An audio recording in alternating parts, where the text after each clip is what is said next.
Dollar ছাড়া অন্য কোনো কিছুতে তেল কিনতে পারো। গাদ্দাফি চেষ্টা করেছিল, মেরে দেওয়া হয়েছে। সাদ্দাম হুসাইন ট্রাই করার চেষ্টা করেছিল, মেরে দেওয়া হয়েছে। এই চায়না রাশিয়া এখন চেষ্টা করছে যে আমরা অন্য কারেন্সিতে তেল কেনা বেচা করব।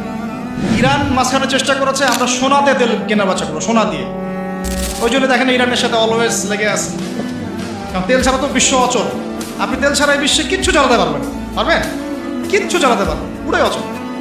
আরব রাষ্ট্রগুলোকে অস্ত্র শূন্য করে দেওয়া হয়েছে, নিজেরা অস্ত্র প্রডিউস করতে পারে না।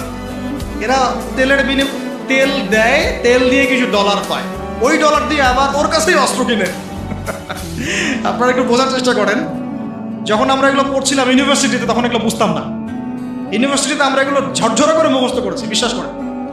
এই যে ওদের অ্যালায়েন্স, পলিটিক্যাল অ্যাফেয়ার্স, এইটা ওইটা, এগুলো মুখস্থ আমাদের, কোনটা কোন সাল কিছু না, এখনই বরং ভুলে গেছে।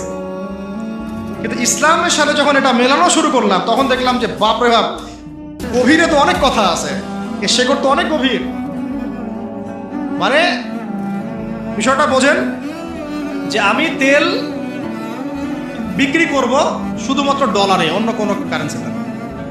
মানে ধরেন যে এই ব্রিফকেস ভর্তি টাকা আছে, কি আছে ভাই, এটাতে ধরেন যে 1 কোটি টাকা আছে, আর আমি গেলাম আবুধাবিতে। কোথায়? আবুধাবি। তো গিয়ে বললাম যে শেখ, এই যেখানে এই ব্রিফকেসে 1 কোটি টাকা আছে, নট ডলার, টাকা, আমাকে 5 লিটার তেল দেওয়া যায়? জীবনে আমাকে তেল দিবে না। এই বক্সটা আমি নিয়ে গেলাম টাকার জায়গায় ডলার দিয়ে, শেখ আমার কাছে ডলার আছে 1 ব্রিফকেস, আমাকে কি এখন তেল দেওয়া যায়? অবশ্যই।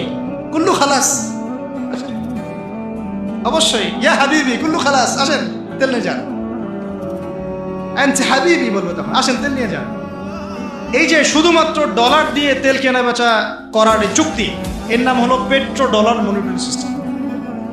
আপনি ডলার ছাড়া অন্য কোনো কিছুতে তেল কিনতে পারবেন। গাদ্দাফি চেষ্টা করেছিল, মেরে দেওয়া হয়েছে, ঠিক আছে। তারপরে আরো অনেক কান্ট্রি, সাদ্দাম হুসাইন ট্রাই করার চেষ্টা করেছিল, মেরে দেওয়া হয়েছে। এই চায়না রাশিয়া এখন চেষ্টা করছে যে আমরা অন্য কারেন্সিতে তেল কেনা বেচা করব। ইরান মাঝখানে চেষ্টা করেছে আমরা সোনাতে তেল কেনা বেচা করবো, সোনা দিয়ে। ওই জন্য দেখেন ইরানের সাথে অলওয়েজ লেগে আছে, অলওয়েজ একটা ফিকশন লেগে আছে। এখন কথা হচ্ছে এই যে কেনা বেচাটা জায়েজ না জায়েজ বলেন দেখি, এটাও ভাইদের কাছে ফতোয়া নিয়েন। এতে করে কি হলো, ডলার হয়ে গেল সুপিরিয়র কারেন্সি, ও আধিপত্য বেড়ে গেল, আধিপত্য বেড়ে গেল। যদি আমরা টাকা দিয়ে তেল কেনা বেচা করতে পারতাম তখন আমার টাকার মান থাকতো বেশি, ওদের মান থাকতো কম। তখন ডলারকে কেন্দ্র করে সব টাকা পয়সার মান নির্ধারণ করা শুরু হতো। কথা বুঝতে পারছেন? এই চুক্তিটা করেছে আরবরা। কারা করেছে? আরবের গলফ কান্ট্রিরা। এর পিছনে একটা ঘটনা আছে। বাদশাহ ফয়সাল রাহিমাহুল্লাহ তিনি তেল বয়কট করেছিলেন, তারপরে হেনরি কিসিঞ্জার এসে এই চুক্তি করেছিল। এটা অনেক আগের কথা, এটা চতুর্থ যুদ্ধের কথা, 1973 সালের দিকের কথা। এখন এই তেলের উপর নিয়ন্ত্রণ তারা নিয়ে নিল ডলার দিয়ে। যেটা বলতে চাচ্ছি শুনে বুঝেন, আমি ডলার দিলাম আপনাকে। আপনার নাম কি ভাই? আপনার নাম কি? হ্যাঁ, সাকিব আল হাসান ভাইকে আপনি খেলাবাদ এখানে কি করছেন? আচ্ছা, সাকিব ভাইকে আমি ডলার দিলাম এক ব্রিফকেস, এবং তিনি তেলের মালিক মনে করেন। এখন ভাই আমাকে তেল দিলেন, তা আমি তেল মাশাআল্লাহ আমার দেশে নিয়ে গিয়ে বাংকার আছে, বাংকার, ওই বাংকারের নিচে তেল ঢুকে রিজার্ভ করে রেখে দিলাম, যাতে ভবিষ্যতে এটা কাজে লাগে। কারণ তেল ছাড়া তো বিশ্ব অচল। আপনি তেল ছাড়া এই বিশ্বে কিচ্ছু চালাতে পারবেন? কিচ্ছু চালাতে পারবেন, পুরোই অচল। এখন ভাই তো আবার অস্ত্র শস্ত্র তার কাছে নাই, সে আমার সাথে বন্ধুত্ব করেছে।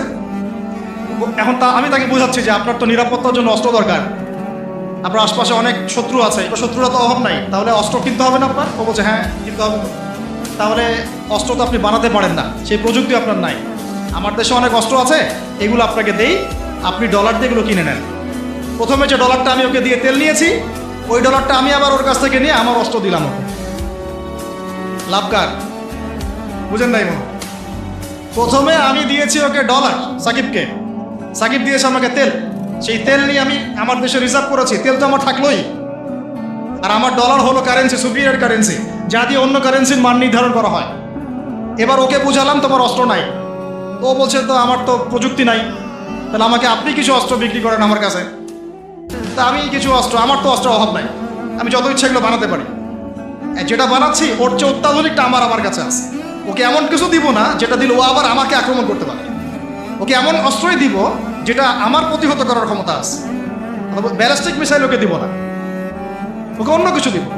আমি এখন ওকে অস্ত্র কিছু দিলাম, ওই যে ডলারটা প্রথমে দিয়েছি ওইটা আবার সে আমাকে দিয়ে দিল। কিছু কি বুঝলেন? এইটাই চলতেছে আরবের মধ্যে।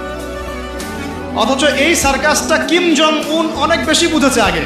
ও বলছে তোদের সাথে চলি না, আমি চায়নার সাথে চলবো, রাশিয়ার সাথে চলবো, এই যে অস্ত্র বানাবো। দেখেন নাই কয়দিন আগে গোলগাপ্পু একটা মানুষ আসে আর বলে যে এই যে মিসাইল চালাচ্ছি, দেখেন নাই? ও ভালো কাজ করছে তার ভাষা। হ্যাঁ, আমি সে মুসলিম না, কিন্তু বলছি যে ওই সেন্সে সে ভালো কাজ করছে। এই নিয়ন্ত্রণটা ওরা দখল জায়নিস্টরা নিয়ে নিয়েছে।